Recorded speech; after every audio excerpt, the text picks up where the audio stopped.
coming upon that time of year, so why don't we play a game right here? We'll have some fun, we'll work a bit, I'll help you how to deal with Our spirits, they will be so bright, but only if I remember it right. At the end I always sing, so once again, let's do some things! Game day, game day, game day, game day, game day, woo! The Misadventures of Tron Bonne is a game for the original PlayStation, or PSX. Released in Japan in 1999 and in the US and Europe in 2000, this game serves as both a prequel and a spin-off of sorts for the Mega Man Legends series. Although, I'm not worried at all about what's going on the front of the box. This lady wearing pink and black here appears to be in complete control of the situation at hand, which looks like it involves the mass pandemonium in the background. Whatever this greenish robot thing he is running with, he's making out like the devil. She must be getting a darn good haul from the hysteria. She also appears to be pointing at the floating fragment of this boy in blue up here. If only I could remember who that blue boy was. Alright, let's put this into the the PlayStation. I feel like it would work a little bit better that way. We start out with a nice logo for Capcom, then the title screen. After being given a couple options for our gaming enjoyment, we begin proper. We are first introduced to a man in a mech suit named Teasel Bonne, an air pirate and go-getter. The mech suit is named the Gustav, by the way. He is in search of ruins that hold a legendary treasure, and his search acts as a tutorial level of sorts. The level shows you how to defeat enemies, collect loose money, send out your helpful serve bots to interact with the area with something called a beacon bomb, and how to pick up debris and other large objects for use as throwing projectiles. Once he finally finds the entrance to the ruins, he is cut off by another guy in a mech suit who absolutely cleans house. Teasel's sister, Tron, sends out a rescue, only to find that Teasel had been kidnapped because of a debt. Turns out Teasel owed the other guy a bunch of money. So Tron decides to take up the task of paying off that debt to get her brother back. As Tron, you are able to take on a variety of missions to earn the money needed to pay back the debt, most of which are criminal. You can attempt to rob a bank, steal cargo from a shipyard, explore some underground tunnels for variables. I did say most were criminal. As well as explore the ruins that Teasel was originally going to. Each of these missions has their own playstyle, to a point. The bank robbing and originally Teasel missions are played like a third-person shooter. The cargo missions are played like a puzzle game. And the tunnel missions are played like a first-person dungeon crawler. Every mission has some sort of opening scene to give some flavor to the mission at hand. For example, the bank robbing mission starts out with Tron and her gang accidentally showing up in front of an animal hospital instead of a bank. No animals were harmed in the making of this scene. So they decide to just ransack whatever happens to be around them, like the neighboring houses and the neighboring neighbors. The cargo missions involve stealing boxes of freight from a seaside harbor. Tron pilots a modified Gustav to pick up, haul, and drop the cargo boxes into the ship they, borrowed for this mission. You only have so many times you can pick up boxes, as well as how far you can carry said boxes, so some good strategy is involved to get every box loaded up. As the rounds progress, the game throws in some useful gimmicks like a crane, a forklift, and conveyor belts. These are all things you can actually find at real seaports and warehouses, so bonus points for the extra accuracy. The underground missions involve bringing a few serve bots into an underground labyrinth to excavate valuables before other people beat you to them. The Gustav won't fit into the narrow tunnels, so Tron built a flying device with a camera so she can monitor and guide her serve bots on through. The tunnels and caves were not left unguarded, however. There are traps scattered throughout the tunnels to stop unprepared explorers in their tracks. There are also dormant machines called Reaver bots that activate when intruders get too close. They will attack the unsuspecting explorer in various ways, making any trek for their valuables dangerous. These dungeon crawler levels have some awesome bosses, by the way. One of them has massive arms that smash down onto any intruders. He's a fast son of a toaster too, paired with fire traps scattered around the considerably small arena and the daunting boss music. This guy is terrifying. Another boss is a whole army of Reaver bots, with one commanding them all. This is also daunting because the whole battalion moves intimidatingly slow. It's like they know they are going to kick your pink-skirted ass. The last boss is some huge son of a George Foreman grill that will knock you the hell out. He can stun your servbots and spray fire around him, so bring healing items and dance with this devil. The bank robbing missions are easily some of the most fun missions. The first mission has you running around a little hamlet taking literally everything that isn't nailed down. You can steal stuff from the houses, the trees, the mailboxes, the animal hospital, and even the police vehicles. Oh yeah, the police try to stop you, but just make for more pickings. A lead female officer named Denise will show up to arrest you, but she's considerably squishy and you're in a mech suit. You do the math. The second time around, you have to make your way to the bank. The police are a little smarter this time and bring in some more equipment to block your path. I mean for you to steal from. Once you get to the bank, Denise shows up with more police to take you down. Not going to lie, she really can this time. She's had some enhanced police training that lets her wrestle you in your mech suit down to the ground. She's kind of a badass here. Take her and her badge buddies out, and the bank stuffs are yours. Time for round 3, and even though Tron got the bank landing right, the police were one step ahead and removed the bridge. You will work your way around the mountainous region, liberate everyone of their valuables, figure out how to get past some admittedly tough police armory, and ultimately get to that damn bank. Once there, Denise shows up in her own police issue mech suit to beat you the hell down. This is one of the toughest fights in the game, which made me respect Denise. She went from absolute pushover to equal match in 3 rounds. Bonus points. Once you've saved up enough simoleons to pay off the debt, the walking outhouse of a debtor gladly takes your money before reminding you that loans have interest and that his rates are higher than America's level of disappointment circa 2016. He headbutts you out of his flying ship, causing you and Tron to fall through the sky and conveniently land back at her home base, safe and sound, with double the initial debt to pay back now. Thank you for choosing Bank of America. Being that Tron now needs to work up more green, a few more methods for making it are opened up to you, which include stealing more boxes from a different harbor, raiding a farm for its livestock, and gambling at a casino. The harbor one is kind of like a hard mode of the first harbor missions you may or may not have done, and the gambling mission is comprised of a few number games. The farm mission, however, is widely regarded as the collective fan favorite. The farm you raid is actually partly owned by the double-wide debtors, so hey, 2 birds with 1 stone!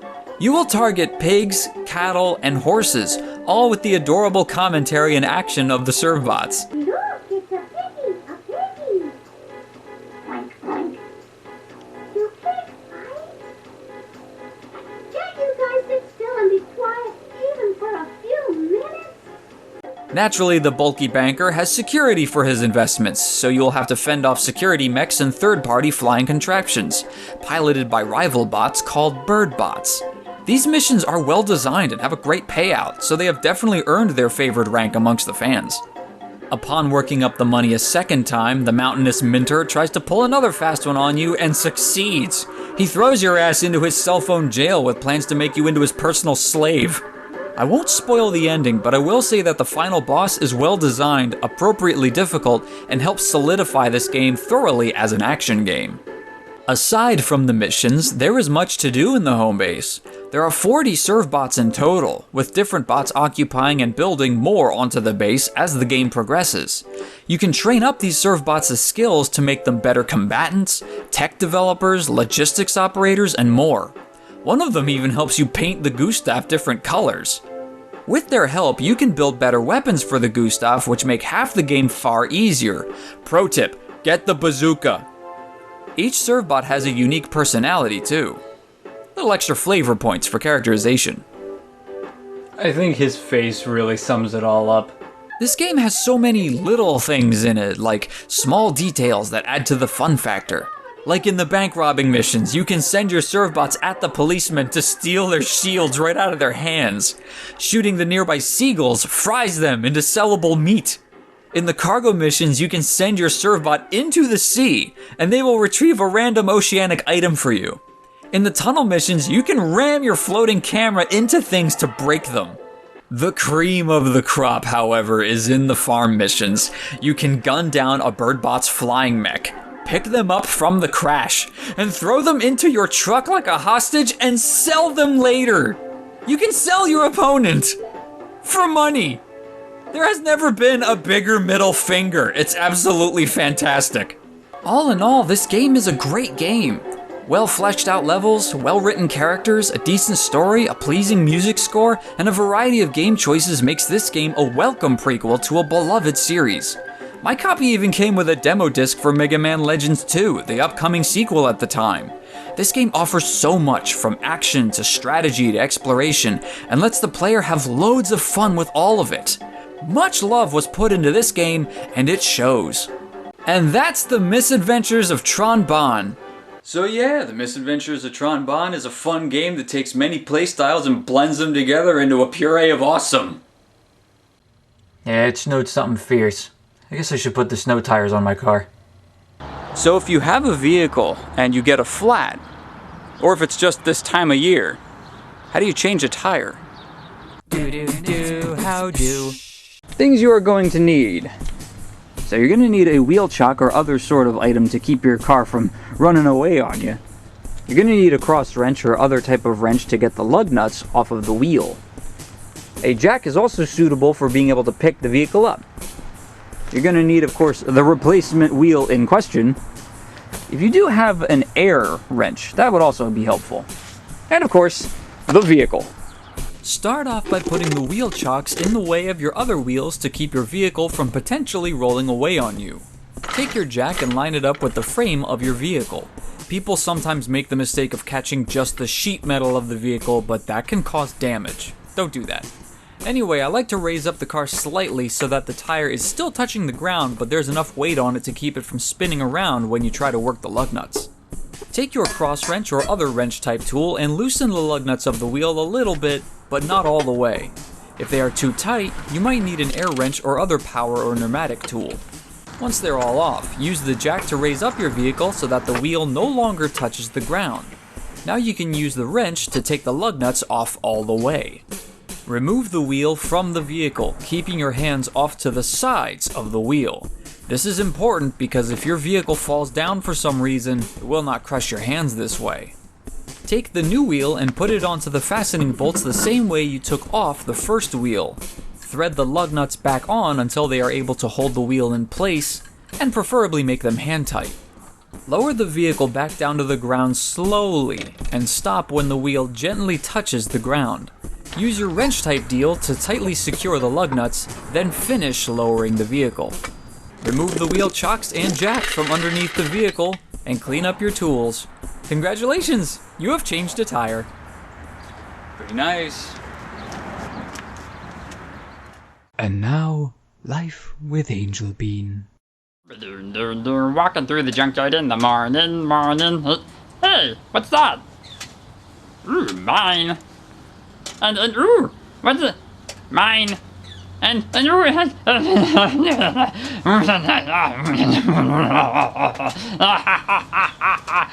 Hey, Angel. Oh, yes. Hey, where'd you get all that stuff? I found them. Oh, okay. Carry on. This has been Life with Angel Bean. Oh, you black mages and all of you knights, don't you understand that the white mage is clearly superior? Hello, what are you doing in my home? Regardless, I'm the Winey Bastard, and I think I'm going to have some nice Chenin Blanc today. Oh, yes, it looks quite lovely. Let me just take a look at it here with my non-gold. Yes, it looks about right, yes. Very Chenin Blanc. It's about I love it when I pronounce it correctly. So let's enjoy some, shall we? Oh no, Johnny, the bottles will not be necessary today, because this is a twist off thingy. I guess I'm going to have to remove one of my gloves for this. Tough little bugger, isn't it? I do think this is working very well. Moved you over for being in my way of getting something to open it with. Always remember to cut through yourself, just Get the bloody things open! Just look at that way. Oh, I am mistaken. It says open me. And I am going to need some opener. Let me go get Johnny again. Well, thank you so much, Johnny. I did not mean to doubt you ever. There we are. Get it in there like that. We got a friend came back. The guy was just all like, hey, you, get into my wine bottle. Okay, there we are. Ooh, that's a lovely sound whenever that came out like that. I don't know where to put this. I put it over there. It almost has like a berryish kind of smell to it. There's this freshly harvested or something like that. I pretend like it so.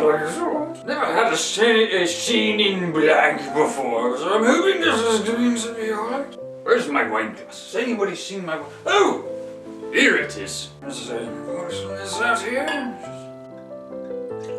Oh, it is actually relatively clear kind of wine. I'm going to put you on the floor. There's a nice kind of color to it. From where I am, it almost looks like a slate yellow, but we know what I'm not drinking. So let's give it a taste.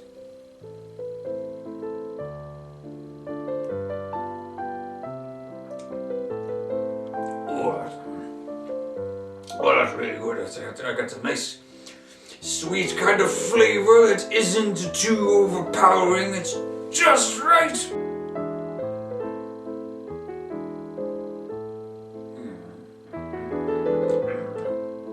Oh, that is a flavor that you need to let linger for a little bit. Maybe you really need to taste and swish it around a whole lot inside of your mouth, and I know what you're thinking, and that is not what I am talking about. Hang on a second, one more.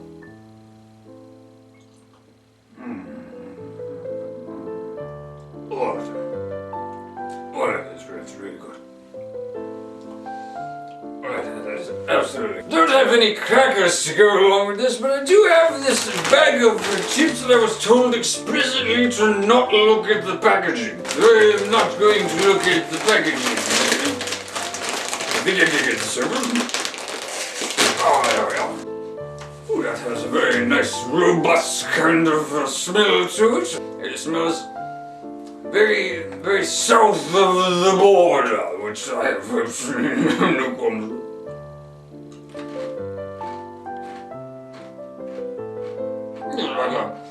Like a popcorn.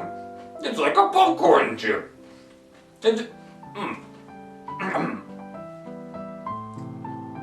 little bit of spice in there. A little bit of heat in there. It's getting worse as time goes. Oh my god. Alright, let me get my wine. Alright.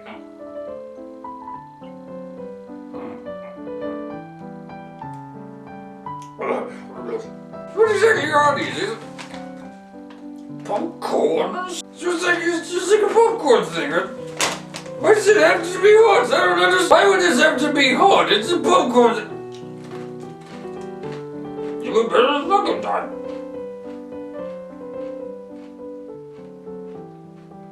Actually, kind of is. That was actually not bad, actually. Tasted kind of like a nice spicy popcorn with not the kind you get in the movies, by the way. These aren't bad. These are not bad at all. I recommend you get a couple of these. And you try them out for yourself. Put my glove back on. There we go. Now I feel complete. I think I've had enough of the popcorn for now, as well as the Chenin Blanc. So, get out of my home! Memory. Some years ago, I had won some concert tickets to go see ZZ Top, a little band from Texas, and it was a radio station I was listening to while I was driving one day, and they were having this whole contest of text in to try to win these tickets to see ZZ Top, and I was stopped at a red light, so I figured it's okay, and I pull out my phone, I text in. I figured, why not? You never know unless you try. And while I was driving, I hit another red light, and I get a call. And so I pick it up, and it was the people at the radio station. They're like, "Hey, you know, you won the tickets to see ZZ Top," and I'm like, "Awesome!" So they of course got my info, and I later got the tickets. And I was able to hold them in my hand. So I went to the Trump Taj Mahal, which is where the concert was taking place, and that place is lavish. I don't know if it's actually still around, but it was lavish. It was well decorated. It was large. It was well constructed, and I remember I had to park in this huge multi-layered parking garage and take an elevator to get to where the show was. They had a casino there where people were maybe a little less than careful with their money. They had a couple restaurants there that were a little pricey, especially considering what you could get. I mean, like if you went to like one of the smaller spots and just got a burger, it was like $14, you know, for a burger. And it wasn't even a big or really even all that good burger. It was just kind of there. So it's clear that this place was meant for a wealthier patron. The ZZ Top show, however, was fantastic. Gretchen Wilson, I think her name was Gretchen Wilson, she played first, and she was actually a lot of fun. I'm not gonna lie, she was actually a lot of fun to see on stage.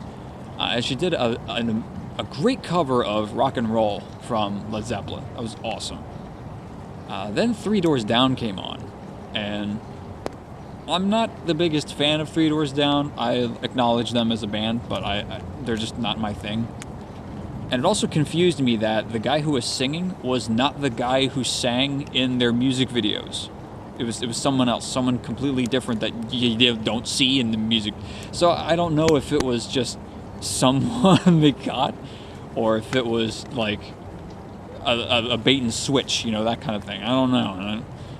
I can't exactly say I trust them because of that. But ZZ Top was the crowning jewel of that day because their show was awesome. And later on in the show, whenever a bunch of people had already like not taken their seats, the management and the security people were just like, whatever, just let them up towards the stage. So we all got to just, you know, jump up and crowd the whole place. It was fantastic, and they played all kinds of great songs. It was a blast to go there, and I'm so glad that I went. I got to see a little bit more of the wealthy life like that, and the kind of places that people frequent to go and blow their money. I'm not saying that you should go and blow your money. That's really not the best idea, unless if you're incredibly inclined to do so and fate dictates it, or if, you know, you've got the winning hand, then by all means. But if you know, you're just kind of like where I was in my position, and, you know, hey, you got some tickets, go have some fun, you know, then yeah, it's a nice kind of thing to enjoy. The snow turned into rain, by the way, so I should probably get back. It's also worth noting that I found a dime on the walk. That's pretty awesome. 1, 2, 3. Can't buy me love. Love. Can't buy me love. I'll buy you a diamond ring, my friend, if it makes you feel alright. I'll get you anything, my friend, if it makes you feel alright. 'Cause I don't care too much for money. Money can't buy me love. I'll give you all I got to give if you say you love me too. I may not have a lot to give, but what I got I'll give to you. I don't care too much for money, 'cause money can't buy me love. Can't buy me love. Everybody tells me so. Can't buy me love. I know, no, no, no. Say you don't need no diamond rings, and I'll be satisfied. Tell me that you want those kind of things that money just can't buy. I don't care too much for money, 'cause money can't buy me love.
I'd like to thank you for being here with me today, and I hope you enjoyed the video.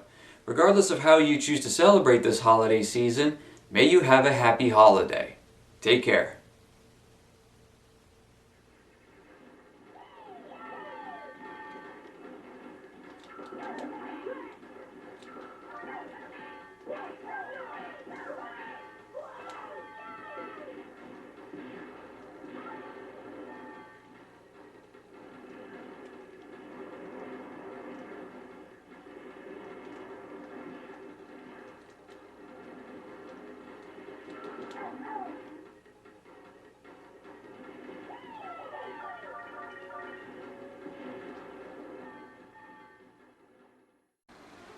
Apparently, my plant wanted to be a bastard too.